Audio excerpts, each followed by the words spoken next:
Lord, we thank you for this day. We pray that you will watch over us this day, Lord. We just pray for friends and family who are ill now. I pray that you will heal them quickly, restore them to full health as soon as possible. Protect them, protect us, and give us discernment and wisdom to live in a rather chaotic world, I guess is the best way to say it. Just bless our time here together today, Lord, in Jesus' name, amen. Well, I didn't do an update last week because I had a cold. My voice was a little bit affected. I did preach, I guess you would call it, first hour today. Do you not know these things? Do you not understand these things about some of the prophecies and other things related to the birth of Jesus the Messiah? Over 2,000 years ago. So if you want to catch that, you can get that on our YouTube channel. Here are some other places that you can find us. That might be rtntv.org, by the way. And I don't post things there, but so I know other people do. So that's another alternative.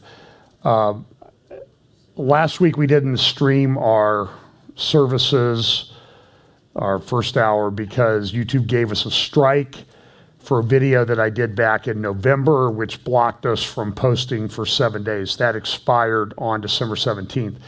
I appealed it, and as best I can tell, the appeal was denied. I mean, YouTube is such a wonderful company to go back and forth with. You never talk to a person. You don't even know if you're talking to a person ever. And the video never came back, so I assumed that it was not approved. That is because I'm pretty sure what happened was I played a clip of an interview with one of the people who are considered a super spreader of misinformation. So I won't mention that person's name. It was a phenomenal interview. You should get this person's book. I saw some interviews with him this week, and I've been skeptical of this person. I've not always been a fan, but I have to say I think the work done in his book is extraordinary. It's extraordinarily well documented, and you can tell that he must be hitting close to the target because no one in the mainstream media will interview him or talk to him or even acknowledge that it's the best-selling book on one of the book-selling platforms, on many of book-selling platforms. And they don't even acknowledge it at places like the New York Times. I mean, we're living in this crazy information age. So today I'm going to build on, our president has a tendency to use the word exponentially. So it was discussed in a Facebook, by one of my Facebook friends, and someone suggested, well, maybe we should call it explodentially. So I won't name that person by name.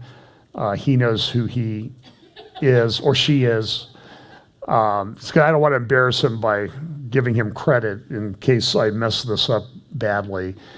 But so we'll call it happening explodentially. I like to make up words. I used to love that comedian, Norm Crosby, who did those malaprops. Sometimes I do that unintentionally. I one time referred to Bruce Jenner as Bruce Gender. And I didn't plan it, it just popped out of my mouth that way. So I have a tendency that way. We talk about the convergence of events, how things seem to be happening very rapidly. The people that I know who also do prophecy updates and news reports, looking at the news and trying to do it from a Bible prophecy perspective, all of them are saying it's just impossible to keep up. So I will say it really is impossible to keep up. I usually try to organize these things into categories, but because I had to preach or talk first hour today, I just ran out of time. And my update today is not organized, so it's going to jump around all over the place. So in the event that you can't understand it, I'll try to organize it better next week, but it was just, I always get up at 2 or 3 o'clock on Sunday mornings to finish up. And it was one of these things where there were about 40 things that I had wanted to talk about that I had not yet done a slide on. And so, 3 hours later, 3.5 hours later, I'm still trying to put things in order. And I finally just gave up because it's just too much stuff this week to keep up with. So this is the grid that I use, the prophecy ACLU, I call it.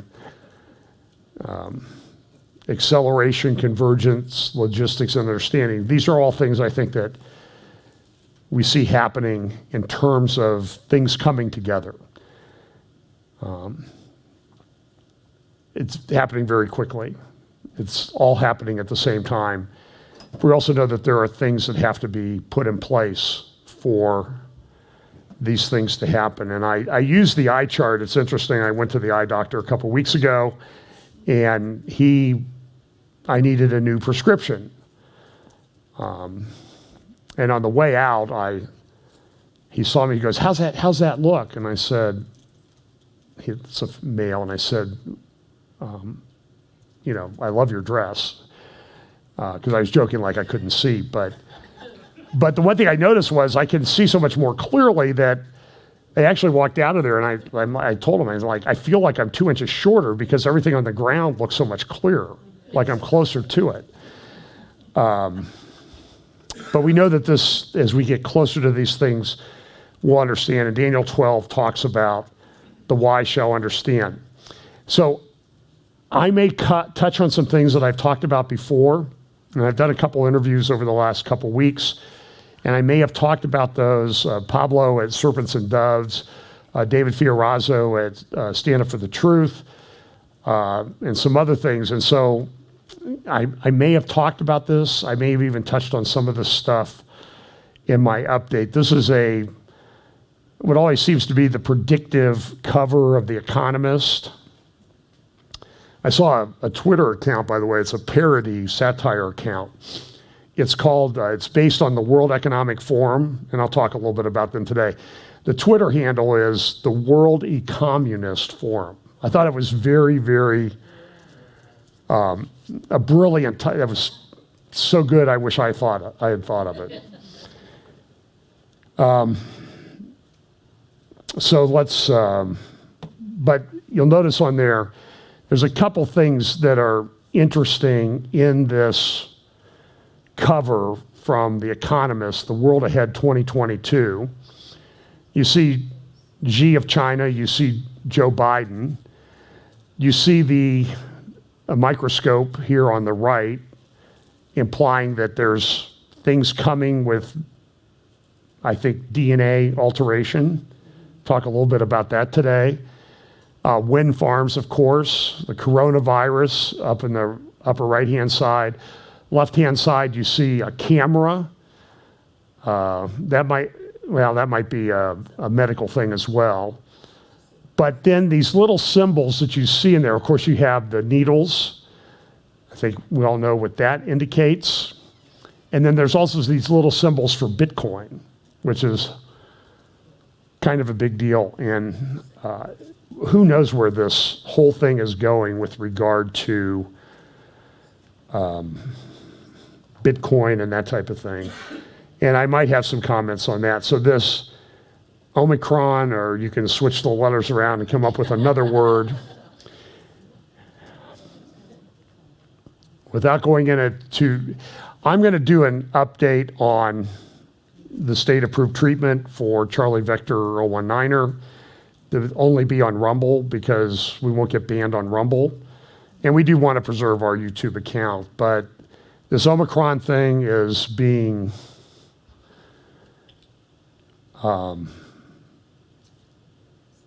touted as like the worst thing ever. South Africa has, where it started, by all estimates, I think has dropped all their restrictions because it wasn't that serious. But you get to Germany, Austria, other places, they're just shutting everything down again. It's interesting, in the UK, they did this vote, which I thought was very troubling. The Boris Johnson administration is having the government is having problems. Last year, when they had everybody locked down from holiday parties and Christmas visits and that type of thing, it's now come out that number 10 Downing Street, the Prime Minister residence, had at least 7 major parties because it's okay for them. And this is the thing, is this divide that's happened between the elites and others. There was a person appointed to investigate that in the UK, and that person resigned today because he had a party himself. This is, you understand, I mean, it's almost hard to talk about because it's unbelievable what they're doing. It really is unbelievable what they're doing. Whether you agree with that thing for Charlie Vector 019 or not, it's clear that people are using this to impose social control. And in the UK this week, they voted, it was about 370 to 102. They approved vaccine passports in the UK that'll be implemented. And they're like, like government runs so well that they're gonna do something like this and using technology. But I think they've been planning this for a while, and I'll have more to say about that when I do my Rumble thing, because I've been investigating some other things about some of the wargaming they had for a coming pandemic. And it's becoming clear that in the war games, what they didn't discuss, they discussed a lot of things, but they didn't discuss how to treat the medical treatment for whatever was coming. They discussed how to control the information flow. That's what they were really concerned about. And they dedicated whole sessions at those. And they've been doing these wargaming sessions for quite some time. They started back in the mid-2000s. There was another one that was in 2018. And they're all sponsored by the same people, Johns Hopkins Medical Security Policy, or whatever they call it, the Bill and Melinda Gates Foundation, and the World Economic Forum, and the Rockefeller Foundation. So the government in the UK is really, it's in trouble. Because a lot of people have just had it. They had an election for a parliament seat Friday or Saturday, and it was one that had been a conservative seat for 200 years, and the non-conservative won. Because people have just had it with the hypocrisy of the Boris Johnson government. This editorial cartoon in the Times of London, I thought, was one of the more brilliant ones that I've seen. Number 10 Downing Street, you get it, 10, 9, 8, 7, 6, 5. Brilliant thing. But this is the Times of London this morning. Omicron sends fewer patients to the hospital than the Delta variant, but they're shutting everything down. You know, here's a picture. All we want for Christmas is a booster. And everywhere, how many of you are just a little bit tired of hearing about all of this? I mean, it's just constant. And part of it is, I think, a social control thing. I mean, here's a proposed law in New York. I mean, they've shut everything down there. It's vaccine passports. We were supposed to go to a concert at The Shot the other night. Interestingly, it's called The Shot. And you can't get in unless you have a certificate of the state that you've received the state-approved treatment for Charlie Vector 019er, and that you're fully treated. Although what's the definition of fully treated? Because that's like ever-changing. Yeah, or you could have a negative PCR test, and then you can go to the concert. And it's sort of like, is it really worth it? I was looking up a thing I'll talk about in a minute. It's at the Morgan Library. It's at 36th and 5th Avenue in New York City. 36th and Madison Avenue in New York City. It's the J. Pierpont Morgan Library, his collection. It's a phenomenal collection. I mean, the guy was, uber wealthy. But there, you can't get in unless you show that you've had the state-approved treatment for Charlie Vector 019er. And they've completely divided society. And this is a law that's been proposed in New York. Now, this law was first proposed back in 2015 during the Ebola outbreak. Just to summarize it, it's been reintroduced. It's reintroduced every year. It never gets anywhere. And immediately all the fact checkers say, well, it never gets anywhere, so why are you worried about it? You're just a crazy person even talking about it. And I'm like, if it doesn't mean anything, why do you keep introducing it before the legislature every year? And eventually they'll wear you down to where you don't pay attention and they'll pass it maybe. Do you think that might happen? And essentially it says if there's a health emergency, they'll be able to send out the National Guard, who, by the way, is being deployed at hospitals here in Ohio. They'll send out the National Guard, and they'll be authorized to take you to a quarantine facility for up to 90 days. And I'm reading these stories out of the UK. So the UK restricted travel from South Africa. So people that were sort of in transit from South Africa, they get to the UK and they find they have to go to a quarantine hotel. And these are like old hotels that were ready to close down that they've taken over. They're in bad shape.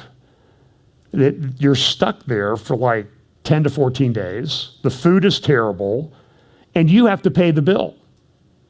So some of the people who came back from South Africa, they've been hit with bills of thousands of dollars, thousands of pounds.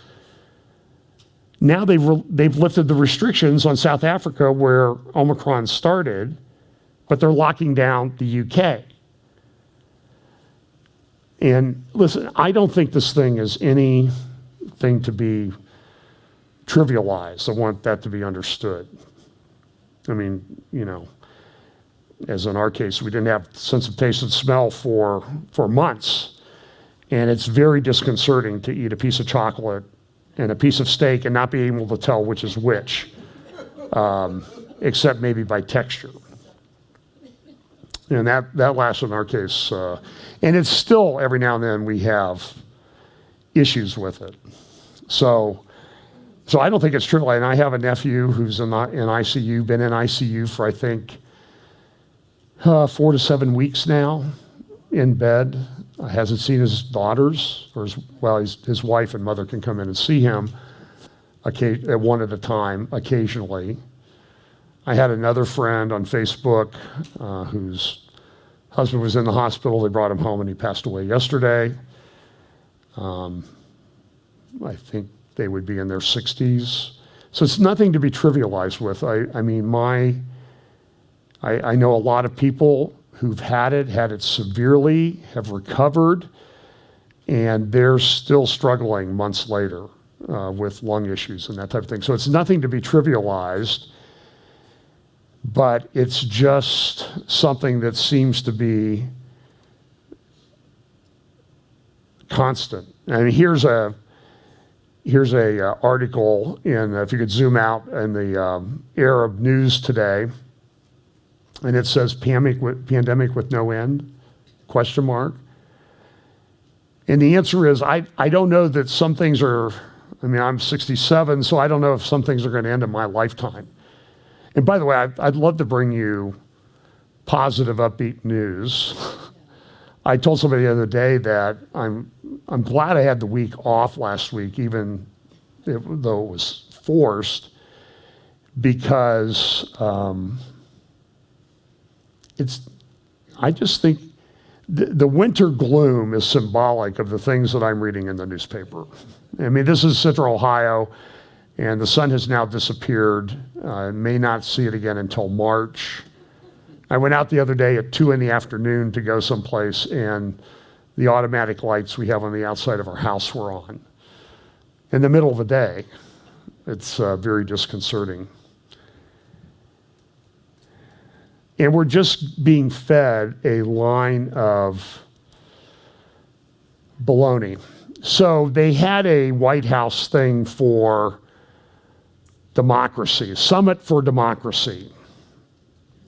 During the Summit for Democracy, this person, who is a minister for Taiwan, put up a map.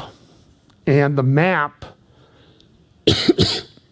shows Taiwan as open and green, as opposed to red China and Vietnam and other places in Southeast Asia.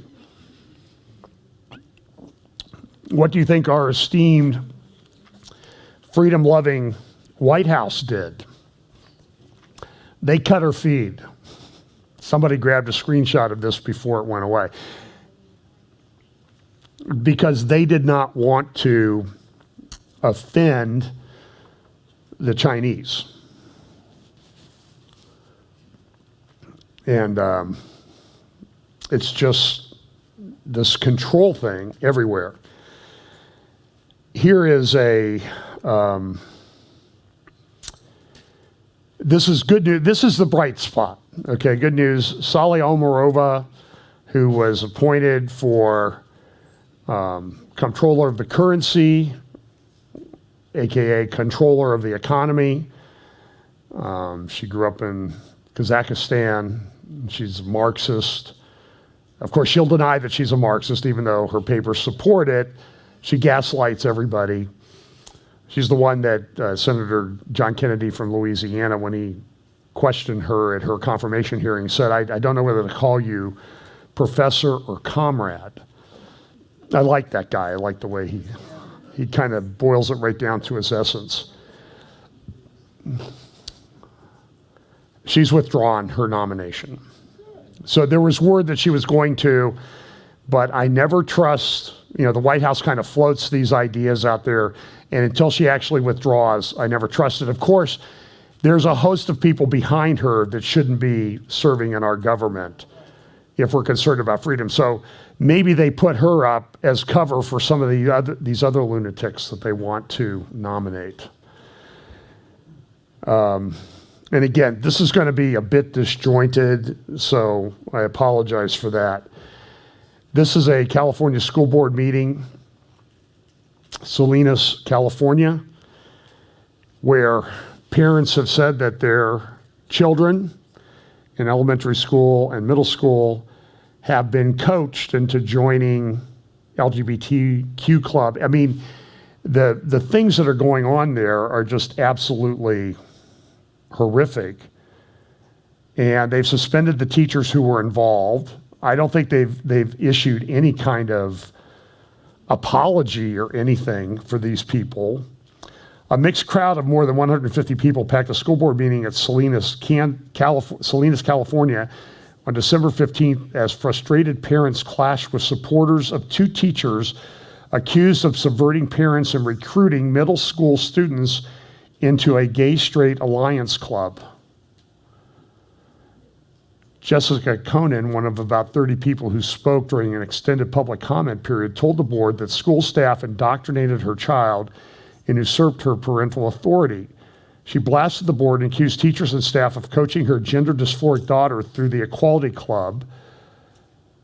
She says here, I stand here today in front of you all because I am outraged. Is this really barely coming to light? Are you guys serious? How could you even allow this? How could you even have this meeting to question it? How dare you let these teachers come in and act as if they have done nothing wrong? A mistake? How long of a mistake?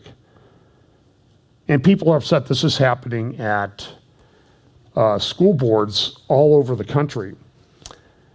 There's also, have you heard about and I have to find this one, so I'm going to exit out of my program, because this is a similar story.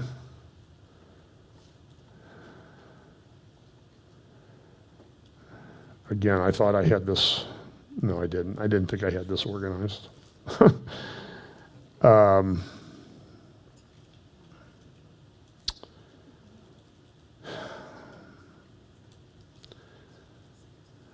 Here it is.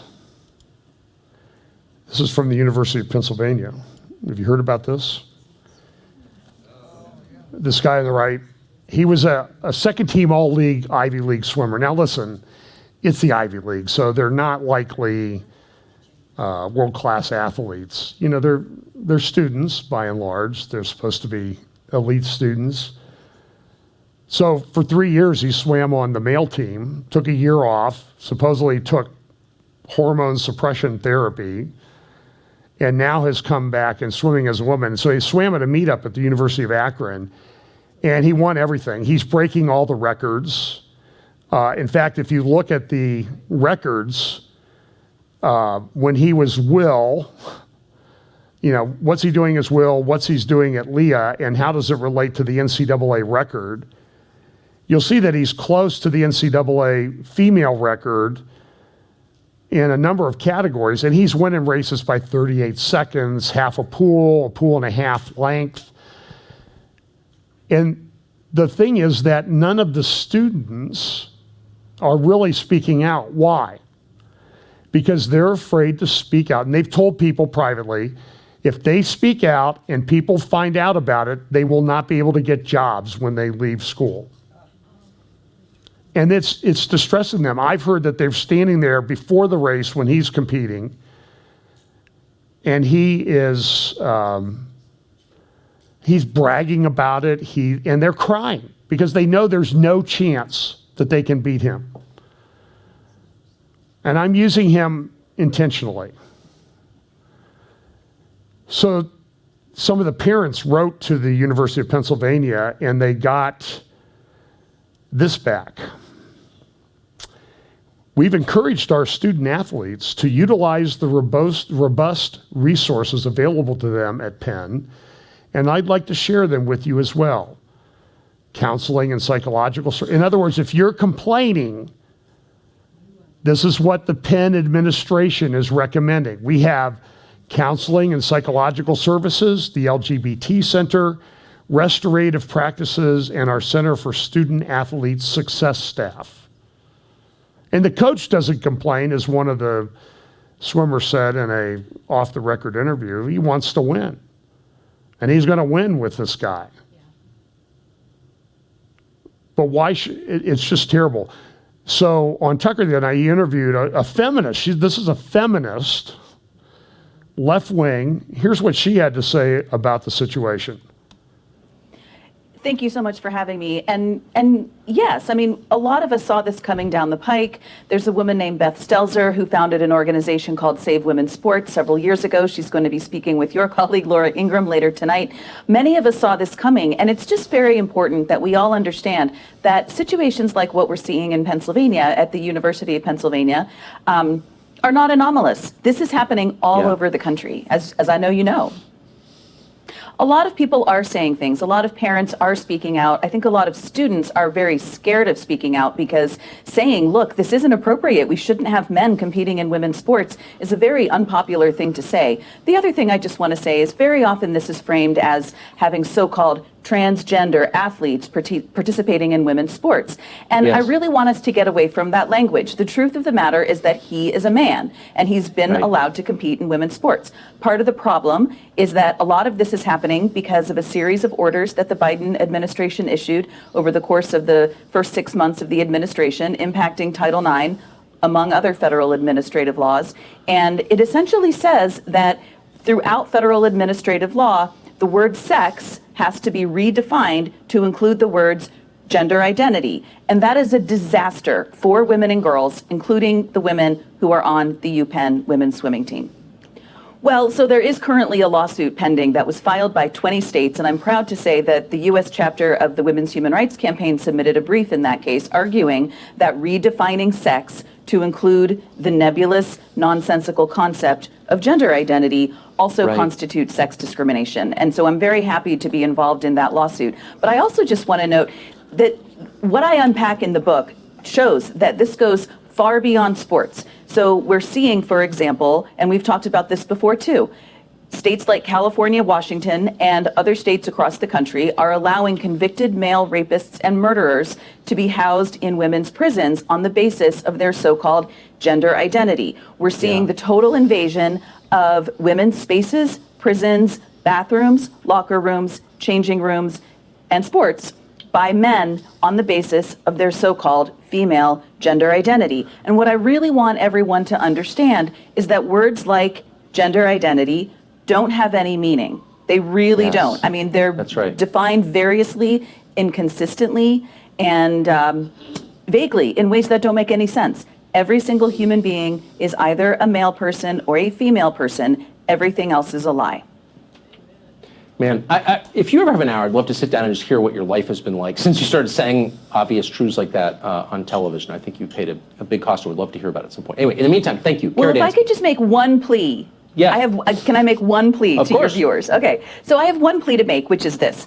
As Tucker knows, I'm a registered Democrat, as he said in my introduction. I have made common cause with many Republicans who are fighting back against so-called gender identity ideology. One thing that has frustrated me is that across the political spectrum, people still seem to be of the view that the phrase transgender people, the phrase transgender athlete, the phrase transgender student, the phrase transgender prisoner has some sort of coherent meaning. It doesn't. And so my plea to your viewers in particular, I know that it's Republicans who are holding the line. I don't like it, but I know it's true. Republicans are holding the line on material reality. All of that goes out the window when you use a word like transgender. It just totally doesn't exist. And I'm smart. begging viewers to stop using it. Thank you so much. Smart. The language matters. Kara Dansky, thank you so much. Hey, Sean Hannity here. Hey, click here. Okay, so that's good. I applaud her. I'm sure that, I don't even know if I can mention Naomi's last name at the risk of being banned. You need to look her up because she is just. When I do my Rumble thing, I'll play some clips of her. We got blocked or a strike on YouTube because I used a clip of hers previously. The rolling out of these vaccine passports is just frightening. I'll talk a little bit more about that in a moment. And since I'm on this slide, so this has made its way through the Bible prophecy community very rapidly. This is the UN Plaza in New York City. If you've been there and you've seen the sculpture about the beatings or the engraving there on the wall about beating swords into plowshares. This is known as the International Guardian of Peace and Safety. And so when you see this, a lot of people are like, this is Bible prophecy being fulfilled and that type of thing. And so I'll admit, I was a little bit skeptical. It's from an artist in Oaxaca, Mexico. And if you know anything about Oaxaca, there was a restaurant called Oaxaca in Sedona. I remember they had really good Mexican food. So I assume there's good Mexican food in Oaxaca, Mexico. But they have that Cave of the Dead, in that Cave of the Dead celebration. So there's this kind of celebration of death in that city that is a little bit off the charts in the way it's concerning. And so they have this thing here, and everybody says, that's Bible prophecy. That's Revelation 13. And so they say this: the guardian is a fusion of a jaguar and eagle, considering that strong animals that are very representative in our pre-Hispanic and national history. And it's really based on some of the imagery that come from the Aztecs. And the Aztecs were a pretty bloody people, child sacrifice and all that, which is why it's concerning that they're using Aztec war chants in California schools now. I played clips of these. I mean, a lot of people say, Hal, you're just crazy. I'm just giving you what the facts are. You can do with them what you want. Why are they teaching this to our kids? Well, other than the fact that it's California. And so the artist By the way, the artists have an interesting name. It's Jacoba, like Jacob and Mary Angelus are the artists. Jacob and Mary, the messenger, and angel, messenger. And so everybody's like, this is Bible prophecy. And it does sort of fit a little bit. I was skeptical, though. I even said so, that I wasn't sure that it was that significant. But it's there at the UN now, the International Guardian for International Peace and Security. Jacobo and Maria Angelus donated it. And so people say it's Revelation 13. And it says, and I stood upon the sand of the sea and saw a beast rise up out of the sea. And then they jump down to verse 2. And the beast which I saw was like unto a leopard, and his feet were as the feet of a bear, and his mouth as the mouth of a lion. And the dragon gave his authority and power and seat and great authority. And so everybody, but they miss out the other part. It says, having 7 heads and 10 horns, and upon his 10 horns crowns, and upon his heads the name of blasphemy. So they look at verse 2 and say, look, this is the fulfillment of Revelation 13. And I don't think that it is. I mean, you can look at the statue and you can see that it is a winged jaguar. And when you look at, I think Daniel 7 is more likely a indication. I didn't get the verse in for Daniel 7, but it talks about a lion with eagle's wings. And so that does seem to have some similarity. I mean, they use jaguar, the Bible uses lion, so maybe there's some similarity there.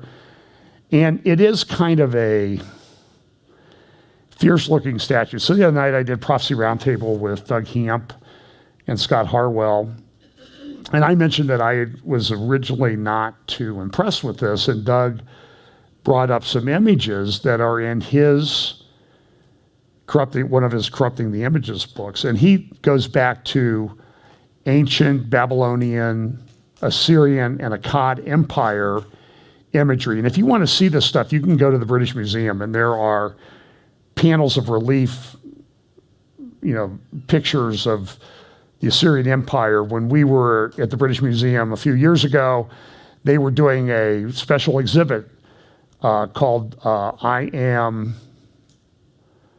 Ashurbanipal, King of Assyria, King of the World. And I'm sort of like, I'm in London, they're one of the big financial exchanges at this great British museum. And I'm like, and they have a thing like the guy's identifying himself as King of the World. King of Assyria, King of the World.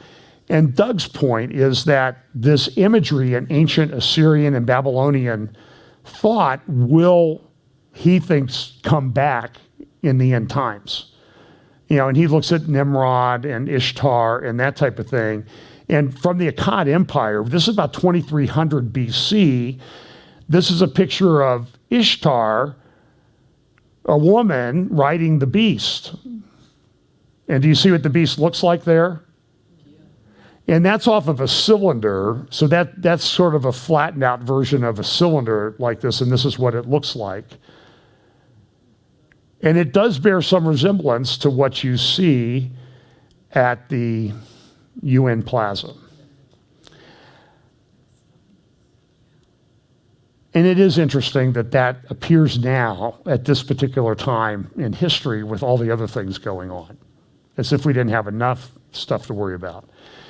So I just think it's one of those things. I don't think it's the fulfillment of Bible prophecy, but it is at the UN. And a lot of people think the UN plays into this end-time world government structure, and it's there. So do with it what you want. As I said, I think it's somewhat important. The other thing that I think is, somebody in church was at the men's room at the Old Worthington Public Library the other day. In the men's room, okay, do you see what that says? Changing the world one cycle at a time.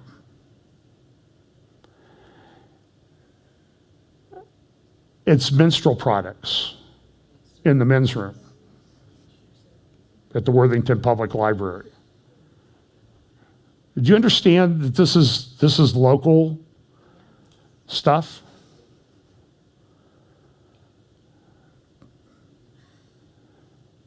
And so when Dennis Prager goes on, Bill Maher, and says that, the stupidity of the left is that they say that not just women menstruate, they laugh at him like, nobody believes that on the left. What do you mean they don't believe it on the left?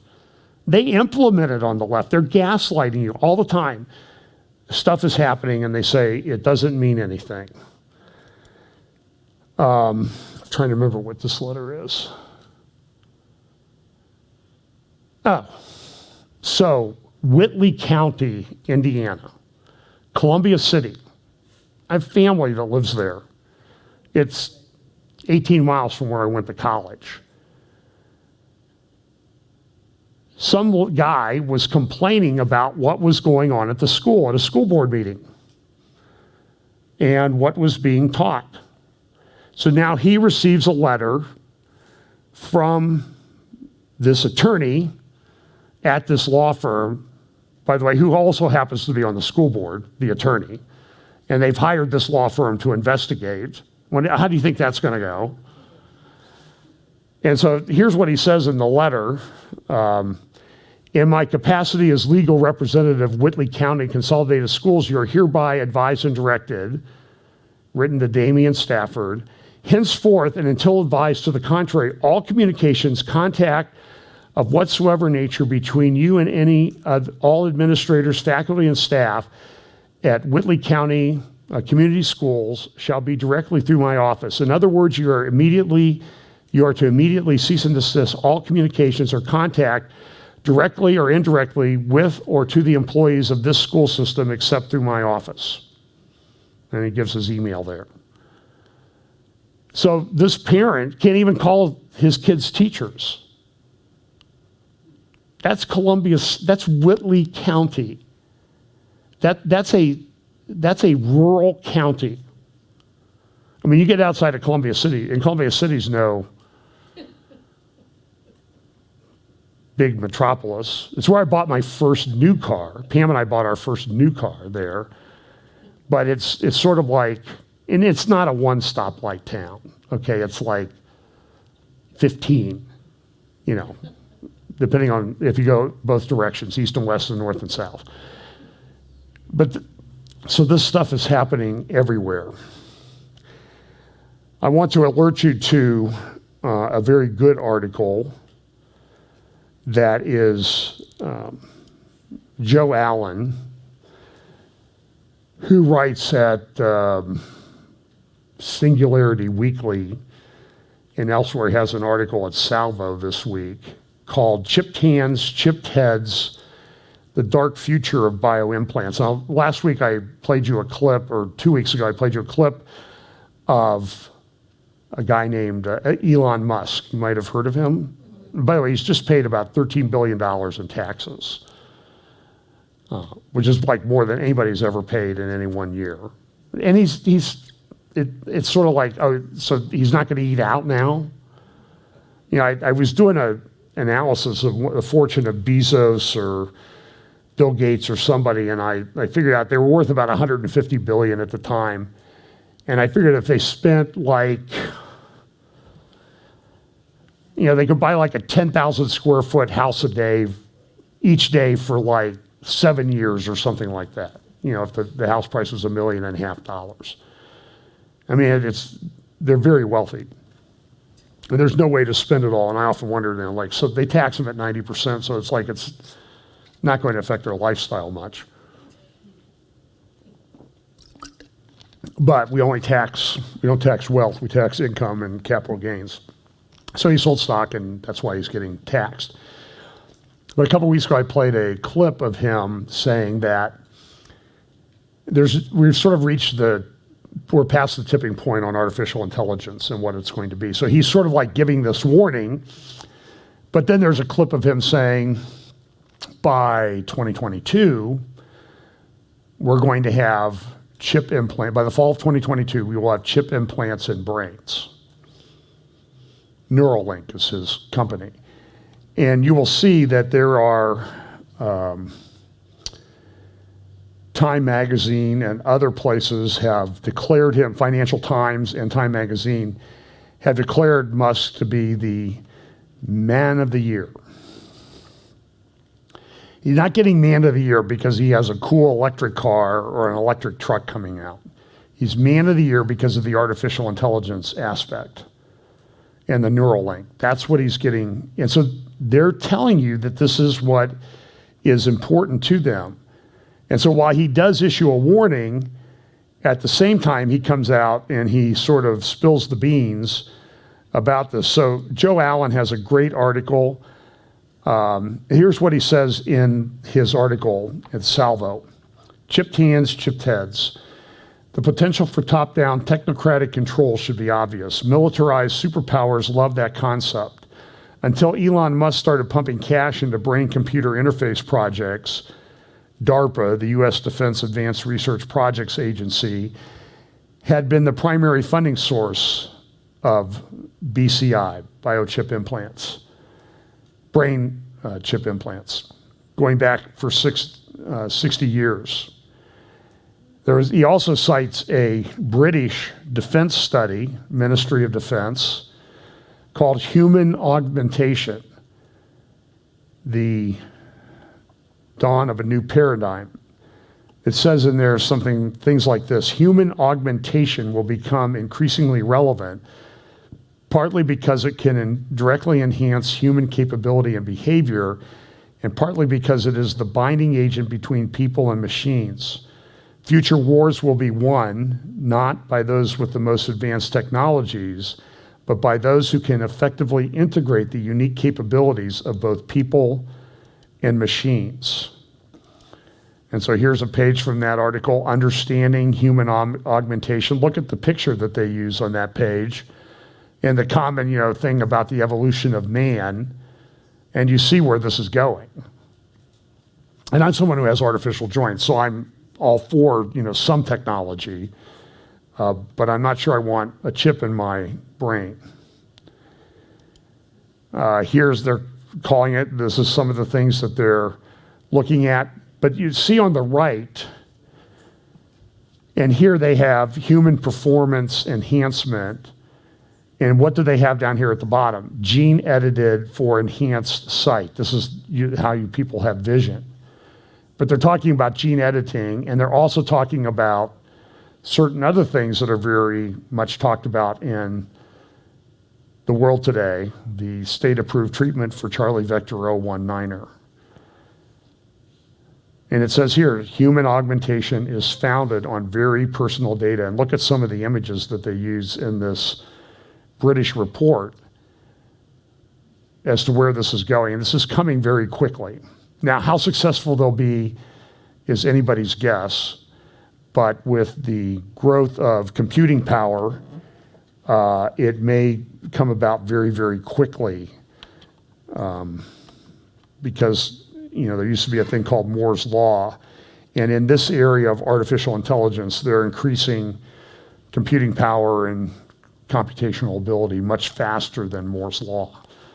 And then if you throw quantum computing in on that, this is very difficult stuff to like. Here's the final report of the National Security Commission on Artificial Intelligence by the United States government. Back to the British thing, here's a couple quotes out of that. There may be a moral obligation to augment people, particularly in cases where it promotes well-being or protects us from novel threats. Do you see the terminology, novel threats? Do we have that terminology used elsewhere in today's society, culture, and world? It could be argued that treatments involving novel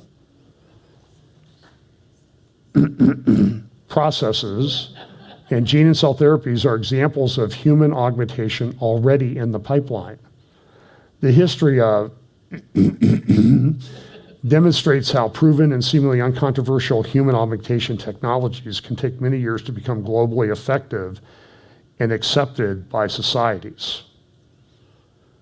And I would add, so this was written last year, and I would say mandated by societies. One company has so far developed a neurosurgery robot capable of implanting flexible polymer threads into the human brain with micron precision in a 45-minute procedure. The technology is currently being used for research on rodents and is intended as a prototype for human use. In the Fourth Industrial Revolution book, back in about 2016, our favorite guy, Klaus Schwab, said implanted devices will likely also help to communicate thoughts normally expressed verbally through a built-in smartphone and potentially unexpressed thoughts or moods.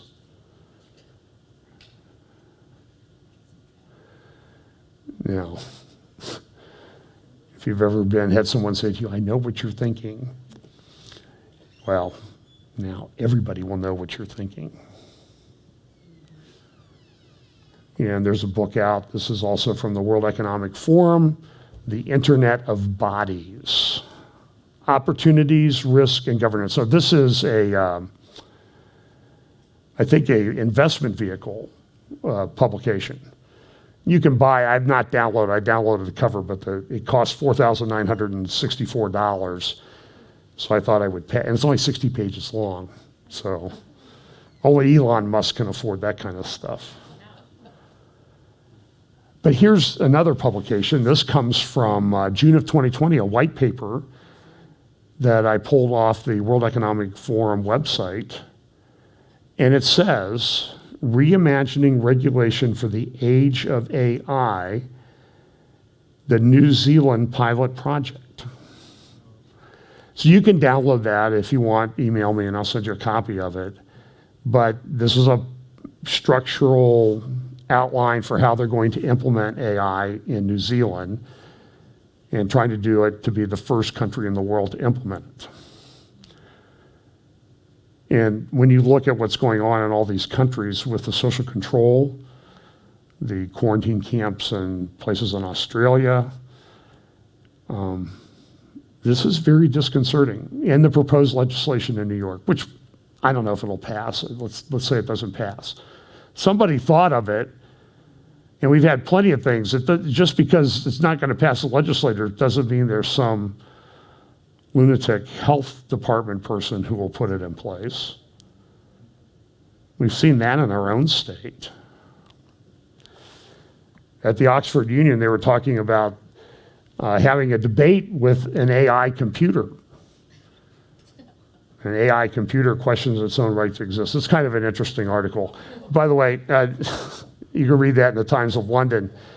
And this Ghislaine Maxwell trial about Jeffrey Epstein, the defense is rested, so that's going to be going to the jury Monday or Tuesday, and we'll see what the verdict is. The case went much more quickly than anybody thought. I think the defense had some problems because some of the people making allegations were found not to have been under the age of consent when these things happened. They were actually old enough to consent to them, which is always a problem in prosecuting these cases. So I'm not convinced she's going to be convicted, but we'll see what happens. But the defense rested. Prosecution finished weeks sooner than expected. And by the way, former FBI Director Comey's daughter is the lead prosecutor on the case. I'm just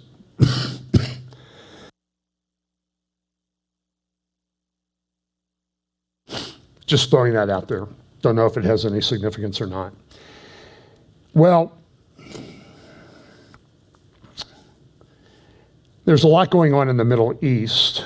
Let me talk about 2 or 3 things. So this is an editorial on the left in the Haaretz, which is a left-wing magazine, and they're saying no to expanding the Golan settlement. And then they had an op-ed response to that a few days later saying developing the Golan is wrong now too, because Naftali Bennett has proposed doubling the Israeli population of the Golan. And this person in the editorial said, well, I've driven in the Golan. The roads are narrow and all this other stuff. So why are we not, we need to do things so there's equality in the Golan. And I've driven those roads. They're very narrow as you come out of Majel Shams and go over towards Nahariya on the coast. You've got some very narrow roads. It's like one-lane roads that are really bi-direct, they're traffic coming both directions. And when there are buses on there, and these buses drive like crazy people. So the other thing that happened this week is that about a week ago, a book came out. It's in Hebrew by Barak Ravid, who's a man of the left. He was talking about the Trump's piece. And he interviewed Trump at Mar-a-Lago and then on the phone a couple times over the last year. He's written up in the book, and now everybody is upset about this because Trump came out, and I'm just relating to you what the book says, but it seems to be confirmed by other people's interviews about like Jared Kushner and Avi Berkowitz, who worked on the Trump peace plan and the Abraham Accords, that during the announcement of the Trump peace plan in January 2020, during that announcement, Netanyahu spoke. And when he spoke, he said, okay, we saw the plan. The plan gives us the Jordan Valley and the settlements and parts of the West Bank, parts of Judea and Samaria, and we're going to go ahead with annexation. And during that announcement, Trump kind of looked off stage, and now Trump's really upset with Netanyahu. Their relationship is pretty much fractured. In the interview, Trump said, I'm very upset with Bibi. He was the first person to congratulate Joe Biden on winning the presidency. And then he used an expletive about blank him.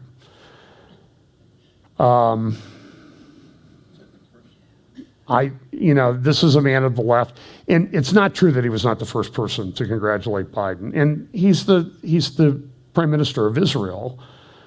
He has to protect Israel's interests, not the interest of whoever's occupying the presidency in the United States. He has to deal with them. Caroline Glick has a great article today, Friday, in Israel Hayom newspaper. And in that article, just let me read a little bit of what she says. Well, in the forward article, so the people that were on the Trump peace team that were doing the Trump plan, which came out on the morning of January 28th, 2020. And Bill Koenig, by the way, did a great presentation at the Pre-Trib Study Group conference. And he and I have talked about this, and he has pretty much nailed down that, Bill's sort of passion is when the U.S. does something with regard to Israel, bad things happen in the United States. So we've had these tornadoes, and Bill's working through some things on that and may have something to say about that in the future. But with regard to the Trump peace plan that was released in January 28th, 2020, it was that afternoon that Peter Navarro and others at the White House were hit with this COVID thing. And everything changed. Now, a lot of people have said, well, the Trump peace plan was dead on arrival. The Palestinians were not going to accept it. But if you look at what Trump said, Ravid says that Trump said that Mahmoud Abbas really wanted peace, and he liked him. He was like a grandfather. Now, this is troubling if this is true. Let's admit it. And a lot of people said, well, the Palestinians will never accept that, so don't worry about it. But the plan did say two-state solution. It was crystal clear that the U.S. government, the Trump administration, was proposing a two-state solution. I don't like that. Some people poo-pooed it. I think it was a very big deal. And now when you listen to Kushner and Avi Berkowitz in some of the interviews in the Forward and Times of Israel and elsewhere, it appears that this actually was the Trump goal, was a two-state solution. And then that was followed by the Abraham Accords. So here's a little bit of an interview discussion between David Wormser, who's really one of the best analysts out there, and another person I have a lot of respect for, Caroline Glick, on her podcast the other day, about what does all of this mean? Is this a big deal or not? Now, Caroline's take is that it makes Netanyahu look better, because Netanyahu was kind of standing up to the pressure from the Trump administration, which seems to be very similar to the pressure that the Israeli government is now getting from the Biden administration. In fact, Secretary of State Blinken, and some of the Israeli defense establishment people met to discuss the Iran issue recently. And what was the most important thing to Blinken? Hey, you Israelis, you shouldn't be building settlements in these areas. That was as important, maybe more important to him than the Iranian nukes. So this is a recapitulation of, this is a reincarnation of the Obama administration. This is what we're seeing. So anyway, here's a few minutes of Wormser and Caroline Glick talking about what this might mean. But at this particular moment, the Prime Minister Netanyahu really had no choice, in my view. So combined with what happened to Pence, in addition to the fact that the Prime Minister did what had to be done as the Prime Minister, and the President, I don't think, fully understood the nature of the office, either his or Netanyahu's, I think that was a train wreck that was inevitable.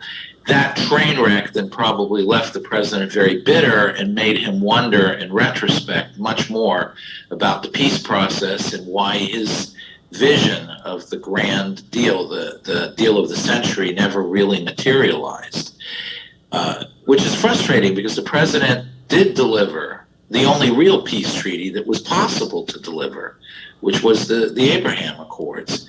He did deliver for Israel a lot of Israel's interests. By the way, Israel doesn't necessarily, I cannot overstate how much I appreciate President Trump for recognizing Jerusalem and the Golan Heights. There's no doubt in my mind that he still will go down as a great president for those things. But that said, the Jewish people, he didn't give it to the Jewish people. This is already the Jewish people's. It would have been theirs whether or not the United States, under any president, recognizes it. That is something that was given thousands of years ago. You know, I couldn't agree more. And I don't mean to interrupt you, but it is just one of those things where, you know, I think, I mean, first of all, Trump didn't make Jerusalem Israel's capital. Like you said, Jerusalem has been Israel's capital for over 3,000 years. And I always felt very strongly, whether it was under the Obama presidency or the Trump presidency or any previous presidency, the Clinton presidency, when the Jerusalem Embassy Act was first passed and he signed it into law, that it really, you know, Israel shouldn't pay anything for U.S. recognition of Jerusalem as Israel's capital because, you know, whether or not Jerusalem is Israel's capital is not for the American president or even for Congress. They should recognize it because it's the decent and right thing to do. Having said that, on a strategic level, rather than on a level of national interest, that Israel shouldn't pay anything for something that is, you know, it's supposed to be just taken for granted. And if it isn't, that's the problem with the people who aren't taking it for granted, not Israel's problem. There was very significant, I mean, Trump's recognition of Jerusalem and later of the Golan Heights as part of sovereign Israel. Jerusalem is Israel's capital and the Golan Heights is part of sovereign Israel, has very strategic implications. I mean, you know, because mainly because there are implications of not recognizing Jerusalem as Israel's capital. When you don't recognize Israel's capital as Jerusalem, what you're saying is that, you know, Israel is not, that the Jews aren't the natives aren't indigenous to the Middle East, that the land of Israel is not their historic homeland. You're saying, you know, you're basically accepting an anti-Semitic narrative that says that the Jews are just, they're new. What the Palestinians say, that there's no relationship between the people of Israel, the nation of Israel, and the nation of Israel, and the Jewish people, that they're two completely separate things, and that the Jews of Israel are actually colonizers from all other countries, but they're not. They didn't. That Jerusalem is not their capital, and that Israel is not their historic homeland. So once Trump recognized that Jerusalem has always been Israel's capital, he paid that lie, and he said, no, Israel has nothing to do with colonialism whatsoever. So I think that was very important. And when you look at the Golan Heights, it's a different concept, and it's not as deep. But also, you have this country, Syria, whose leader is controlled by Iran, and he has engaged in genocide for over a decade of his own people. And he obviously poses a major strategic threat to Israel, and giving him the delusion that Israel is going to make itself vulnerable to destruction at his hands by giving up the Golan Heights, I think is crazy. So denying him that, I think, was a very important and very inexpensive step, for the Americans to take. Yeah. At the end of the day, I think Israel always has to remind itself what is the foundation of modern Israel legally, internationally. And it's the League of Nations mandate, and the League of Nations mandate recognized, it couldn't grant because it recognized the pre-existing right of the Jewish people. And that comes from the 1921 San Remo Conference 100 years ago. So I go and download her podcast and listen to it. It's very good. I want to mention this too, that a couple weeks ago I reported that the Biden administration came out with the mandates for the state-approved treatment for Charlie Vector 019er in companies above 100 employees. The Fifth Circuit came in and put an injunction against that because there was a whole bunch of cases filed. Those cases were all consolidated on appeal. They did a blind draw, and they selected the Sixth Circuit. In Ohio, we live in the Sixth Circuit. It's Ohio, Michigan, Kentucky, and Tennessee. So it's largely considered one of the more conservative circuits. So everybody was excited about that. But then an Obama appointee judge and a George W. Bush appointee judge were on the three-person panel that heard that appeal in this case. And Friday, they issued an opinion overturning the Fifth Circuit. And so now there'll be an appeal either en banc. That means they'll appeal, instead of having three judges on the Sixth Circuit hear it, they'll ask all the judges on the Sixth Circuit to listen to the arguments in the case, or they may appeal directly to the U.S. Supreme Court, but the Supreme Court is not really reinstated. But this is really kind of fundamental as to what's going on, because it is a complete misapplication of the OSHA statutes, the way they've done it. It is just a complete government overreach. But you wouldn't expect an Obama appointee judge to have any appreciation of that fact. Things like statutory law, the Constitution, that type of thing are kind of irrelevant. So I think that you need to watch that.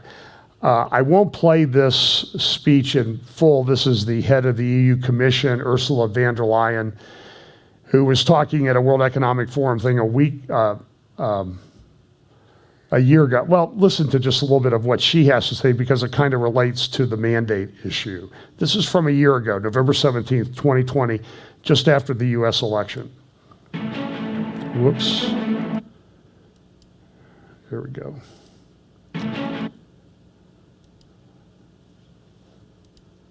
Yeah, I'm not going to play it because it goes on. She also posted this on her Twitter account here the other day. Now, why is my stuff not playing?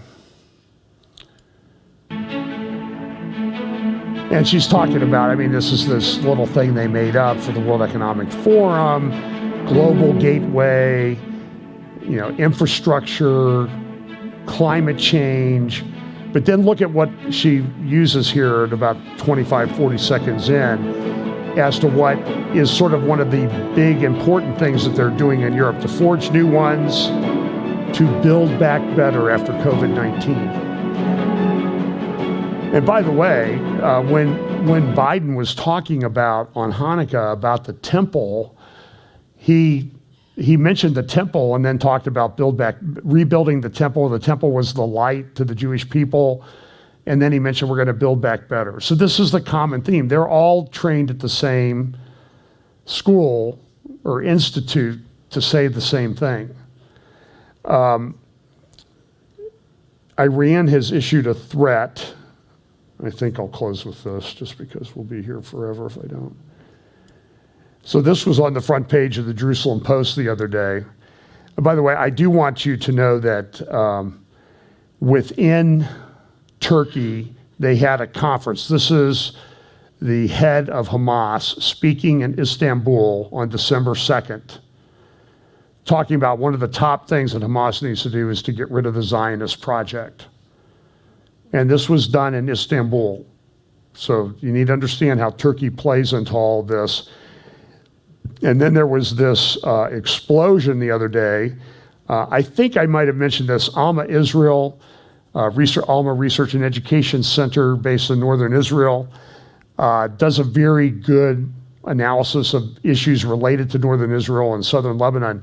And they have this thing about how Hamas is growing in Lebanon. So this is another front that proxies that Iran is using in Lebanon. And they had a major explosion at a mosque this week. This was JCPA. Hamas is preparing to attack Israel from southern Lebanon. And then here is a picture of what's going on with the fire burning at the mosque. It exploded. And this was a Hamas weapons store under a mosque. You see how they embed things in human shields, a mosque? Now they're saying it was oxygen bottles, not weapons. So, okay, sure. Whatever you guys want to say, we'll believe that. But so understand, and this is Hamas meeting with Ayatollah Khamenei in 2019, and these are guys, one of the guys, the guy in the middle there on the left is, second from the left is, well, maybe it's the guy at the end of the couch. One of those two guys is the head of the Hamas delegation from Lebanon, meeting with Khamenei in 2019. So understand that this is something that they're doing. This was the publication in the Jerusalem Post the other day. It was a picture of the headline of the the Tehran Times, which said, just one wrong move. And it has a map of Israel.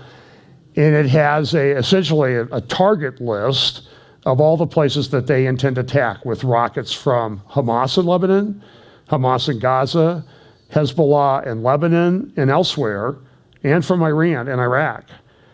Now, one person in Israel said, no, that's not a target list. That's just a map of all the falafel joints in Israel.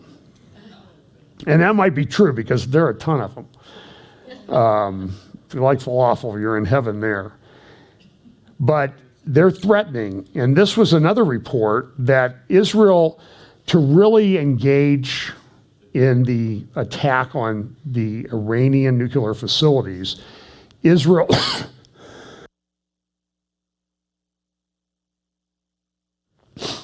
really needs tankers, because their tankers are pretty old, maybe 50 years old.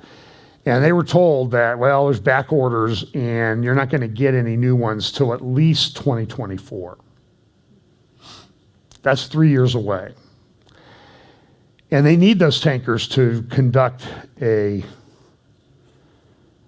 attack on the Iranian facilities. And here's this gas exploration to stop. This is what the Interior or Oil Minister decided in Israel. Gas exploration to stop as focus shifts to renewals. So the green agenda is even collapsing Israel's great gas finds. There is an article that you should read. Well, the other thing you need to know is that there was a big tour this week by Mohammed bin Salman as he went around the Middle East. That's not a picture of it. Suffice it, here it is. And he went to all these countries in the Gulf Coast, among the Arab countries, some people called it a rehabilitation tour, showing that he's clearly in charge, which kind of leads me to believe, you understand he's very close to Jared Kushner. And Kushner wanted the two-state solution, and Mohammed bin Salman would like to get control of the Temple Mount. And he might be amenable to some changes on the Temple Mount if he gets enough power. And he's going around the Gulf Coast because they're now standing up and saying, hey, we're united as one against Iran. An attack on one of us is an attack on all of us. So that's something to remember. But I want to reference you. So there's a lot of dispute. How well will Israel do if there's an attack, if they do an attack on the Iranian facilities? And there's a dispute. So there was a front page article in Israel Hayom the other day. This is an article in this morning's New York Times. Israeli defense officials cast doubt on threat to hit Iran's nuclear programs. So some people are ready to go, and some people say that there is, some people say we're ready to go, we can do this, we'll go now. Other people are saying, I don't know if you can do this. One of the pilots involved in attacking the reactor in Iraq in 1981, I can't believe it's been 40 years ago, said, what you have now is, back then you had one Iraqi reactor. In Syria you had one reactor. But now you have all of these hardened sites across Israel. This is Natanz, or across Iran. This is Natanz. And there are some people say we don't have the weapon capability, short of using one that would certainly lead to a world war, that type of weapon. We don't have the weapons to hit the underground facilities. And Iran posts pictures of their underground missile bases and that type of thing. So it's a much, much more difficult problem than anybody really wants to admit. And Meir Ben Shabbat, who is a member of the Israeli INSS, Institute for National Security Studies, which is a good think tank in Israel, does a lot of good conferences and everything. He has an article, front page of Israel Hayom on Thursday. And essentially what he's saying here, let me pull up the article, I'll give you the English title. You can just type in his name, Meir, M-E-I-R, Ben, B-E-N hyphen Shabbat, like Shabbat. And you can read that article. The title of the article is, The Iranian Threat Cannot Be Overstated or Underestimated. While Israel's strategic standing is solid, it is also fragile. Domestic challenges, including internal strife, diminished governability, and rising crime rates are disturbing warning signs, and above all, hovers the peril of the Ayatollah's regime. If they sense the end is near, Iran could eye a nuclear strike. And the problem is, and I'll play a little bit of a clip of Caroline and David Wormser talking about this in their talk this week on Caroline's podcast. The problem is that Iran gave up its enriched uranium. And everybody says, oh, that's so good, that's so good. But what they've done is they continue to develop centrifuges. And so now, well, David Wormser will say in this clip, if I play enough of it, that the centrifuges are 20 to 90 times faster than they were. So if they're 20 times faster, that means what took them 20 months to enrich can now be done in a month. If it's 90 times, it can be done in a week or less than a week.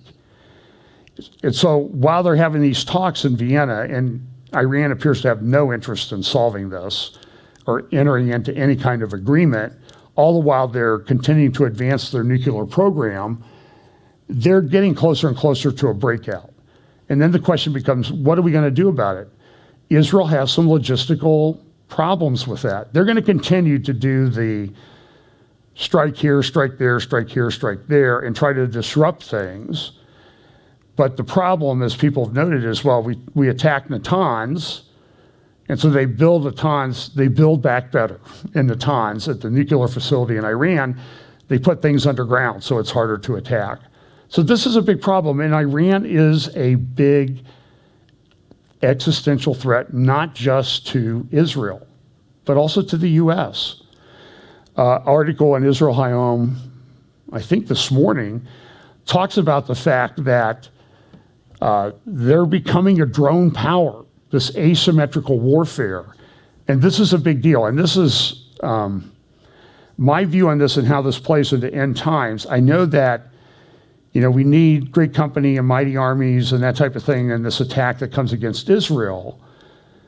And I don't see the army being strong enough to do that. But now when you throw in cheap asymmetrical warfare like drone armies, drone air forces, I think it just accelerates that possibility. That's my view. Because I think this thing might be closer than we think, even though logistically it seems a ways off, but now you have this development of technology and AI and that type of thing. And these are remote, you don't need an army to have a drone army of planes. You have to have some guys to control them sitting at a computer, but you don't need to be out there exposing themselves to being killed. So this is a game changer. Here's Caroline and David talking about the Iranian threat, and we'll close with this. All right. Well, one thing that he did say there, which I think it was overblown, but he did say that the most important thing that he did for Israel was leave the Iran nuclear deal, and that if he hadn't been president, then Israel would have been annihilated. Talking about Trump, which is the hyperbole. But I do think that leaving the Iran nuclear deal was, if we've already discussed the Jerusalem recognition and even the Golan Heights recognition of Israeli sovereignty as being, just really a brilliant strategic move, mainly because you don't have to pay anything and you get the most bang for your non-buck as you can possibly imagine, just by recognizing reality and taking away the hope of Israel's enemies and America's enemies that they're going to be able to destroy Israel or deny its right to exist. The leaving the Iran nuclear deal was something else. It was a very significant strategic move, and when we're looking at it in the context of the Biden administration's policies and even the Bennett, Lapid, Gantz government's policies on Iran, and how they're struggling and how the Americans are struggling to go back to that deal, I think that his statement is borne out to some degree. What do you make of it? How do you look at it in the context of what's happening today? Yeah, look, I think it was one of the most important moves of the Trump administration. Again, one I think that the Trump administration deserves very high praise for was leaving the nuclear deal. The problem was the follow-on and what that meant. Again, you could go one of two routes once you leave the nuclear deal. You could believe that there was another deal to be had, but that it would be grounded on very sober and restrictive terms with the Iranians. In other words, a real deal, a real meaningful deal, or alternatively that no deal is possible and that other policies have to be pursued with Iran, which is hell-bent, whether it's in a deal or not within a deal, for nuclear weapons. So the fundamental policy question afterwards, I think the Trump administration, Trump himself, again, with his belief that he can negotiate in a way that nobody else can, I think believed that another nuclear deal was possible and that it was much, much tougher. So the toughness of the Trump administration on Iran was geared toward destabilizing the regime, leaning on the regime, creating such a threat to the regime that it constitutes sufficient leverage for them to buckle and come back under a very tough deal that more effectively controls their program. I think that was a schizophrenia in American policy that sounds reasonable. You know, that you do that, and hey, if the Iranian regime falls along the way, because we were so tough, well, that's not bad either. So it seemed to be a no-lose type situation. But the truth is, those policies are contradictory. The moment that you suggest that you're after a deal, any deal, even a really tough deal in the end, you're signaling the Iranian people that they're a pawn, that their freedom, that their attempt to get rid of their government is meaningless to you, and that at the end you'll sell them out. The more the Iranian regime is threatened, maybe the better off it'll be with a nuclear deal, but the Iranian people themselves will be sold out. So they were limited in how far they would go, because they felt. So what he's saying is, listen, you know, we have contradictory policies. We want to get rid of the Iranian regime, so we're pressure there, but then we want to pressure them into this deal, which you'll make a deal with the Iranian regime. And so the question is, which one do you want? Do you want to get rid of the regime, or do you want to get the deal with the regime? And so it's a tough policy. Now, they do think, I think in this clip, they will eventually say that if Trump had stayed in power, that there was a chance that the Iranian regime could have collapsed because of the sanctions and things that were put on them. But that's all gone now. That's kind of all irrelevant. And Caroline's question is, given the way Trump is kind of acting vis-a-vis Netanyahu, and he did say things like, you know, I'm more popular, people love me in Israel. And he just, sometimes he doesn't have the filter that he needs to be diplomatic. I mean, we all love, you know, the mean tweets at times, but there's sometimes where you have to be a little bit circumspect as president or a former president. And he may have crossed some lines this week. And so the question that the people in Israel are asking is, what does this mean if Trump gets reelected in 2024? Because what's he going to do? Because we don't even know if he's on our side in some respects, particularly if he wants to get this Palestinian state. So this whole thing back and forth involving supposedly the world's superpower, this is kind of interesting. And I even talked about Ukraine and what's going on there. That is a very volatile situation with Russia on the border of Ukraine. Tens of thousands of troops, and maybe 5 times that number are available to be transported there in pretty short order. That would be 700,000 troops. Are we going to go to war over Ukraine? There were reports today that tanks were being sent from Europe, U.S. tanks being sent from Europe to Ukraine. So I don't know. I don't know what's going to happen. It's a very volatile world. I mean, things could change very, very rapidly, regardless of all the stuff that's going on with, you know, the World Economic Forum, artificial intelligence, the state-approved treatment for Charlie Vector 019er. This is a chaotic world that we live in right now. So listen, we need to be grounded in the Word. We need to be in prayer. I would encourage you. I have a nephew, as I said, who's in the hospital, struggling. I have many friends who've contacted me on Facebook and elsewhere who are struggling with the after effects of the Delta variant or whatever they got sick with. And they have long, long roads to recovery, months of rehab. And then I had another friend, a couple of friends who in the last couple of weeks have lost dearly beloved spouses to this thing. So it's a tough world to live in, you know, but I'm at peace because I know where my hope lies and where my future lies.